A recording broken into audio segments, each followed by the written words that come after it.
Today is long run day. Actually, it's work and then long run. And if I am being 100% honest, I do not feel like going out on that run. It is going to be an absolute grind if I actually get out there. And it has very, very little to do with my run training and all the effort I've been putting in there. It has a whole lot more to do with the stuff outside of running that is impacting my training and getting me a little bit more tired and making me honestly feel like crap. So I figured I would sit down and put together 5 non-negotiables with myself on things that I have to do outside of running that are going to help me move the needle in my training and make sure that I can hit that consistency, that number one goal that we all know is the most important thing to getting that training in and being successful in whatever your goals are. Your first 5K, 10K, half marathon, marathon PR, it doesn't really matter.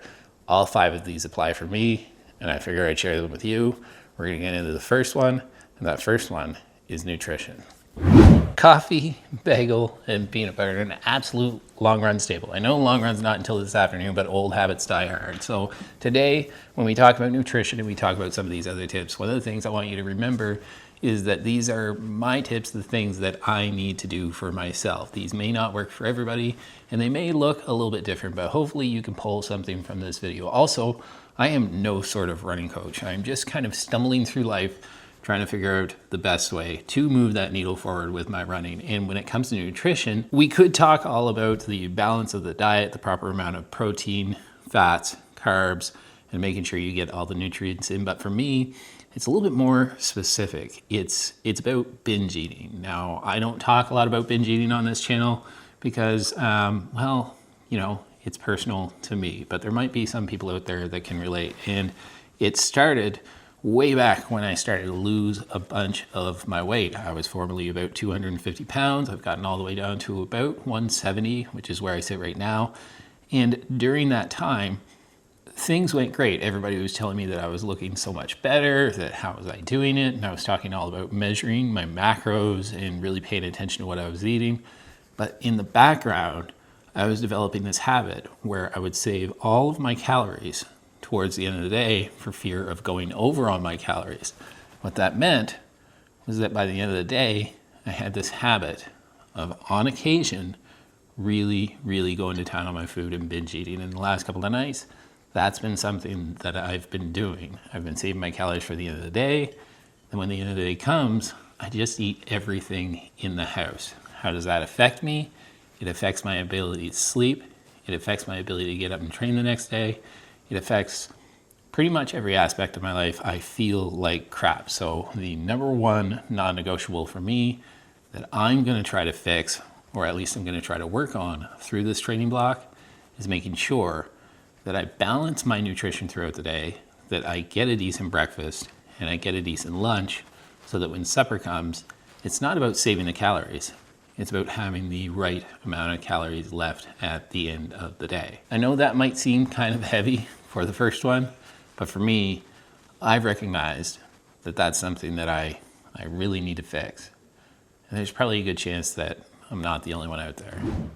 So we are about to head off to the gym and get to work. And the next one that we're going to talk about is strength training. But before I got there, I wanted to give you an idea of why this is a good point for me to do this video. First of all, if you are a current subscriber to my channel, from the bottom of my midsole, thank you. If you have not subscribed to my channel and you think you're going to like some of my content, please hit that subscribe button, hit the like button on this video, and comment in the comment section down below what sort of things you do outside of running that help you with that consistency to move that needle forward. But before we actually get to work, I just want to mention that over the next few weeks, these 5 things that I'm listing today are really going to be my focus in my training. And as I share with you, as we go through my training, as we get closer to that marathon that I've got coming up in May, that is extremely hilly, and we'll get into that a little bit later. These 5 things that we're talking about today, hopefully will get me there, and hopefully get me through the rest of the year with a lot of success. But I've got to head to the gym, got to open that sucker before the folks get there, so that nobody's mad waiting at that front door for me to open. All right,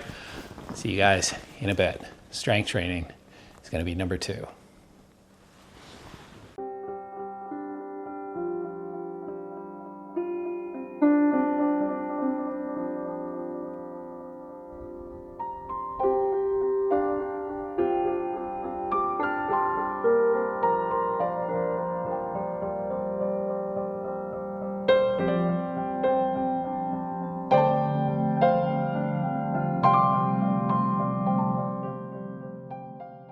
So let's talk about that strength training for just a minute now. A lot of time has passed since I last talked to the camera. It's 4:24 in the afternoon and we're gonna get out for this run really, really soon.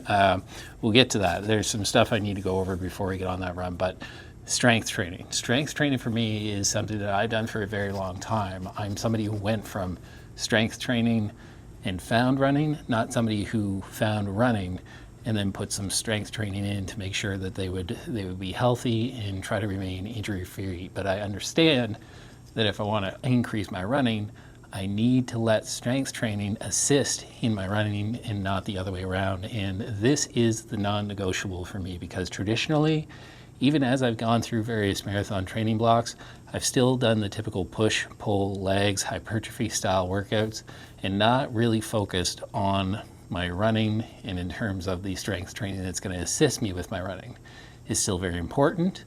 I'm going to continue to use it, but the way that I use strength training with my running does have to change slightly. Just sort of as an example, normally during a marathon prep, the last thing that I'm going to train is my legs, because my legs are tired from all the running. But typically I'd come in and I'd spend a lot more time, I know you can't really tell, a lot more time focusing on my upper body and not really focusing on my legs because they were just so tired. Not prioritizing some of the muscle groups that I really truly need to prioritize for my running. So going forward, the non-negotiable for me is that I have to make strength training assist me in becoming a better runner, not the other way around.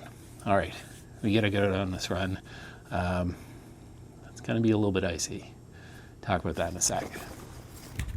So if you are a gym member anywhere, one of the things that would be incredibly awesome is that if you are working out at the gym, after you're done with the equipment, save me or whoever's working here a ton of extra time by actually putting that equipment away. I'm gonna be out of here soon. I think I'll be able to catch a little bit of daylight. If the sidewalks are too icy, which they might actually be, this could turn into just being a run indoors, which would be awful. So we've made it back to the house and we're gonna run this long run on a treadmill. Now, just to give you an idea, yesterday afternoon, went out after work and did my run. It's raining, it's right around 0 degrees. Running uphill, tired, I'm miserable. For some reason, I do it anyways. Oh, and it's windy, so I don't know how well you'll be able to hear this. And that's when I was going to do my long run, but it was right around the freezing mark. It kept going from rain to snow, back to rain, back to snow. It was pretty miserable. I was getting pretty soaked, so I called it then. Said I'd pick up the long run today, but overnight, everything froze up really solid, which makes all the sidewalks, all the trails, everything really, really icy. So we are going to have to do this long run on a treadmill. But that really does take me to the number 3 non-negotiable, and that is don't sweat the small stuff. That paralysis by analysis that has happened to me so many times before is that when something has to be changed, when I have to adapt, when I can't actually do that long run outside, instead of just bagging it, sitting on the couch and just throwing my arms up in the air and not actually getting some sort of work done, I get out there and I get the work done. And that means, unfortunately today, it's going to the gym and hopping on the treadmill. Now, there are other instances where this has happened to me in the past, where I'm dealing with a little bit of a niggle, or I'm dealing with a little bit of pain somewheres in my body, which we can get when we push ourselves, when we're training for a big race, that I would just stop doing all activity altogether. When I could be doing some cross training, whether that's elliptical or on the bike or whatever it is, I would just stop altogether. Paralysis by analysis, and then just not getting the work done, not adapting where I need to adapt. So the third non-negotiable for me is going to be adapting when we have to. Seems like a small thing, but it's those small things sometimes that can derail us when we're not totally motivated to get a run in on a Sunday afternoon when I'd rather just be home eating lots of food. All right, I'm gonna go to the gym, check in with you guys later. Probably not gonna film this. There's gonna be tons of people there. See you in a bit.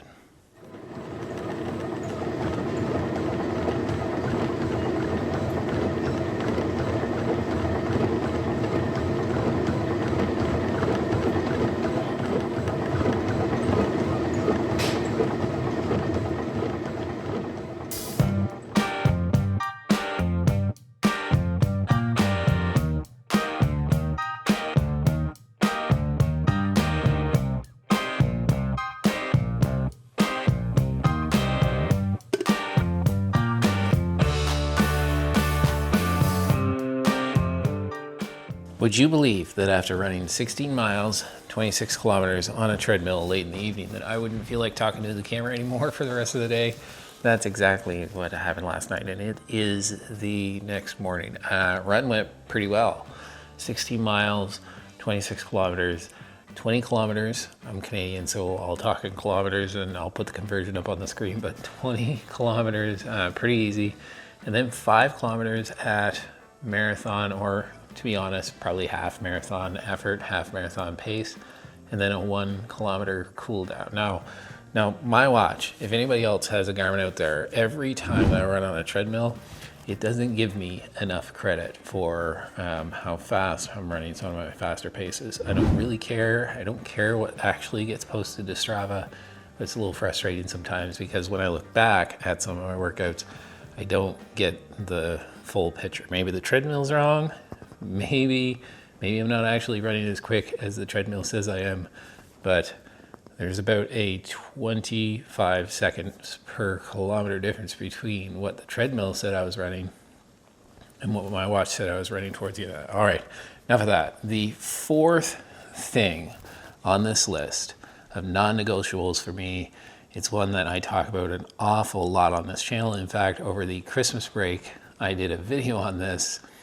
It's my sleep. Now, there are a couple of things for me to keep in mind that really are going to affect my sleep quite a bit. One is just the fact that some days I don't have a chance to get my running until quite late, like last night as an example. And then so I'm running late, and then it takes me a very long time to wind down, and it really does seem to affect my sleep. So a goal of mine would be to not leave, especially the harder runs, until later in the evening if I can avoid it. Second part to that is clearly caffeine. I just have way too much caffeine throughout the day. I know that's a problem. I know that's something I have to work on, but I'm not ready to give it up yet. But we are going to try to back off on that if I truly want to reach my full potential with my training. And there could be benefits to backing off on your caffeine so that when you take it during a big workout or a race, it actually makes a difference. So caffeine is also something I need to work on there. And then of course there's doom scrolling towards the end of the night, lying in bed and paying too much attention to my phone. I need to hang that sucker up if I'm going to be able to get a good sleep. All this stuff around making sure that I can get a good sleep really does, I think, have one of the biggest impacts on all the other stuff that I talk about here. It makes all those other non-negotiables probably just a little bit easier. All right, sleep, definitely number 4. Could have been number 1, probably should have been number 1, but it's there. And since we're here, early morning, getting ready to go out on an easy run, won't bother filming that for this video. I've got a whole week of training coming up because I'm on March break, so stay tuned for that. If you're not subscribed, hit the bell notification. But the fifth one is mental training. Now, when we talk about mental training, when we talk about a big training block when it comes to running, a lot of folks talk about just building up that resilience, building up that mentally strong piece so that when the hard times come during the race, you're able to fight through them. You're able to just buckle down and get through the race because you are not just physically strong, you're mentally strong. But remember, and I've said a couple of times in this video, that we're talking about 5 things that are non-negotiables for me. And when I talk about mental toughness, when I talk about mental training through the training block, I'm actually talking more about making sure that I'm mentally in the right place, that I'm happy with what I'm doing, that I'm in a good place mentally to go through the training and go through the rest of my life. Look, I got into running because I thought not only for my physical health, but it would benefit my mental health, and it absolutely has. But training for a big race, training for something that you've never done before, whether it's a new distance or just a new pace at a distance, can be an absolute grind when you stack all that training on top of everything else. And for me, one of the most important things, one of the non-negotiables, is that running, that training, all of those goals that I set actually put me in a good mental place, that I'm happy with what I'm doing, that when I look back on that training, it's not just about that I've become more resilient, more mentally strong, which are awesome benefits to training, but it's about that I felt happy about my training, and I felt that mentally it put me in the best place possible in a good way to be with my kids, be present in the rest of my life, be better at work, not just mentally strong, but mentally happy and in a positive place. if that makes sense. So it seems now, after recording so much of this video, that I'm leaning quite heavily into some pretty heavy things, whether we're talking about binge eating, we're talking about my mental health, or we're talking about just getting enough sleep and that sleep deprivation that usually comes along with trying to squeeze so many things into your day, including the training. And so I know these 5 tips might not be the usual tips that you'd see, or a twist on what the usual tips would be when it comes to training, but for me, that's my reality right now, and my bet is I'm not the only one out there who's impacted by some of these things. So if you have enjoyed this video, I plan on focusing on these 5 things and really, really with intent, making them part of my training over the next number of weeks as I train towards my next big race. If you want to follow along, you want to see that journey, you want to see lots of shoe reviews, lots of product reviews, all that other stuff that I'm going to have on my channel, and you're not subscribed, please consider subscribing. If you are a longtime subscriber to the channel, again, from the bottom of my midsole, thank you so much. You have no idea how much I appreciate having you along for the ride. That's it, guys. That's the end of this video. My name is Matt, and this has been What Matters to Matt. And ultimately, what matters to me most is my family. I'll see you guys in the next video.